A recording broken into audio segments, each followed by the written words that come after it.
वक्फ amendment bill वापस लेने की मांग को लेकर महाराष्ट्र के लातूर में मुस्लिम समाज की ओर से निषेध आंदोलन किया गया।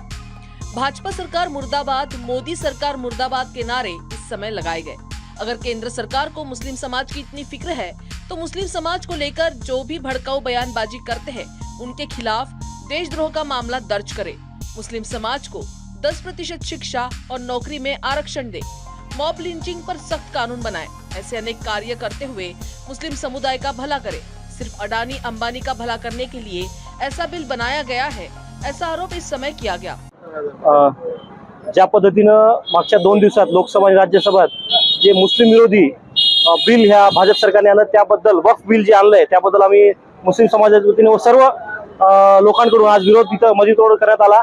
आणि खास करून मला सांगायचं की जे पद्धतीने वक्फ काय आहे ते काही लोकांना माहितच नाही। वक्फ काय आम्ही दिलेला, जे आमचे पूर्वज होते जेव्हा देश 1947 ला आझाद झाला त्यावेळेस जे शासनाच्या जमिनी होत्या तेव्हा मला वाटतं वक्फची प्रॉपर्टी 5000 एकर होती। त्यानंतर 1954 ला एक कायदा आला, त्यानंतर मुस्लिम समाजाचे जे आमचे ज्येष्ठ होते, आमचे सिनियर होते, लोकांनी स्वतःच्या प्रॉपर्ट्या दान केले। ते कशासाठी केले दान? की लोकांच्या कामाला यावे। ते वक्फ प्रॉपर्टी आहे। काही अंधभक्तांना माहितच नाही वक्फ काय। आम्ही वक्फ बिल आणलं, वक्फ बिल आणून कुणाचा फायदा होणार नाही, फक्त वक्फ बिल आणून आणलेला फायदा। जसं आता अंबानीचं होत आहे, अँटीला जी मोठी बिल्डिंग आहे, जे जगातली सगळ्यात महागडी बिल्डिंग आहे, ते वक्फच्या जमिनीच आहे।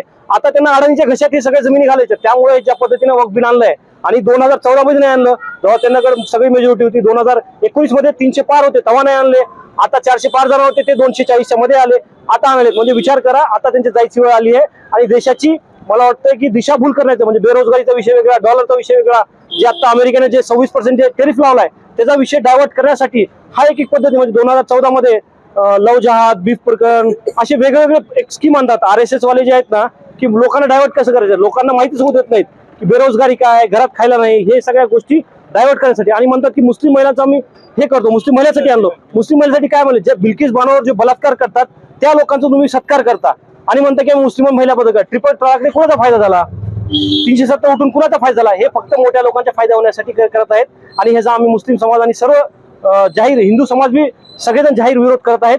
आणि नक्कीच जे हिंदू समाजाच्या लोकांनी दिलेल्या वक्फच्या प्रॉपर्ट्या जे वक्फ केलेल्या आहेत त्या सुद्धा आज सुरक्षित आहेत। पण मला वाटतं की आज मुसलमानांना टार्गेट करतात, उद्या शिखांना टार्गेट करणार, परवा ख्रिश्चनला टार्गेट करणार, पुन्हा हिंदू समाजाला टार्गेट करणार। आणि हे आम्ही आता वक्फ बिल जे आणलंय ते आम्ही पुढे त्यांना काही मंजूर झालेला आहे लोकसभेत, राज्यसभेत, पण आम्ही हे इम्प्लिमेंट होऊ देणार नाही। आम्ही जोपर्यंत रद्द होणार नाही त्यासाठी आम्ही रस्त्यावर उतरू।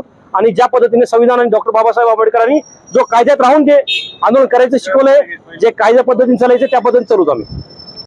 आज आम्ही जे आंदोलन करतोय वक्फ संशोधन बिलच्या विरोधात करतो, कारण या संशोधनामध्ये सरकारने जाणून बुजून असे काही तरतुदी आणलेले आहेत ज्या तरतुदी मार्फत ते मुस्लिमांच्या औकाफची जी प्रॉपर्टीज आहेत, त्या ज्या जमिनी आहेत त्या हडपण्याचा त्यांचा जे प्रयत्न आहे त्याच्यामध्ये मदत होणार आहे।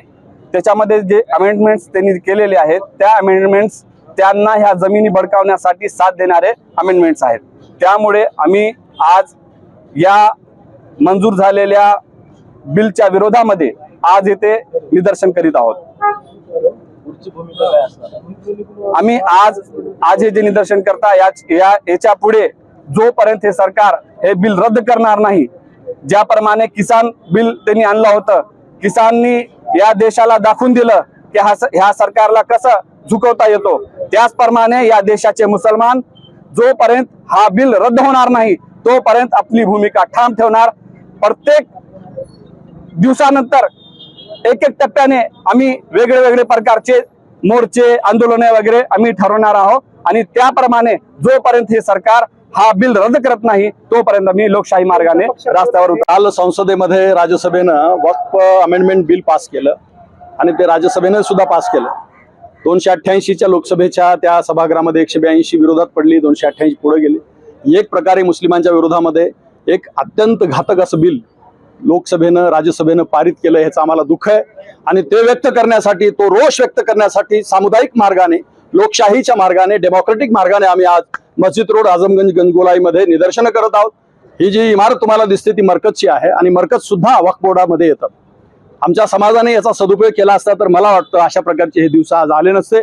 आपण वक्फला घरची प्रॉपर्टी समजलो असं मत झालंय, त्याच्यामुळं ह्या सरकारनं ध्यान ठेवलं तेरी प्रॉपर्टी तेरी नहीं मेरी है, अंबानी की तो मेरीच आहे अशा प्रकारचं हे बिल होतं आणि ते पास झाल्यामुळे मुस्लिमांचं प्रचंड मोठं नुकसान झालंय आणि यामुळं हेवे दावे आणि सामाजिक एकोपा नष्ट होणार आहे। कारण देहात आणि ग्रामीण भागामध्ये जे प्रॉपर्टी आहेत त्याच्यामध्ये तू क्या मैं इसमें झगड़े हो जाएंगे, कलेक्टर किसके बाजू से निकाल देगा पता नाही। कारण लोकप्रतिनिधी आणि सत्तेतले प्रशासन हे त्यांच्याच बाजूने निकाल देणार आणि मुस्लिमांचं ह्याच्यामध्ये अहित नुकसान होणार आहे। अशा प्रकारे समाजामध्ये एकोपा भंग करणारं हे विधेयक आहे, याचा आम्ही जाहीर निषेध करतो। लातूरच्या तमाम मुस्लिमातर्फे आमचा जाहीर निषेध राहील। धन्यवाद। जब तक बिल वापस नहीं लिया जाएगा तब तक इसी तरह आंदोलन करते रहने का इशारा दिया गया है।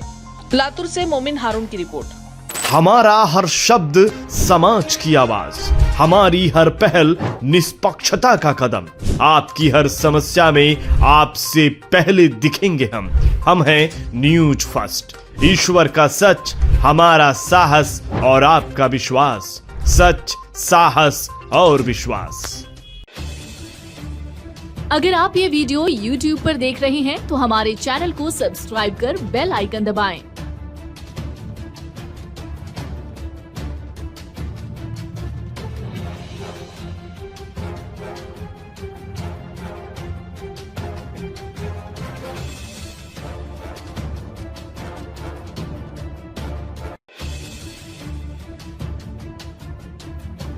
और Facebook पर देख रहे हैं तो हमारे पेज को लाइक करें।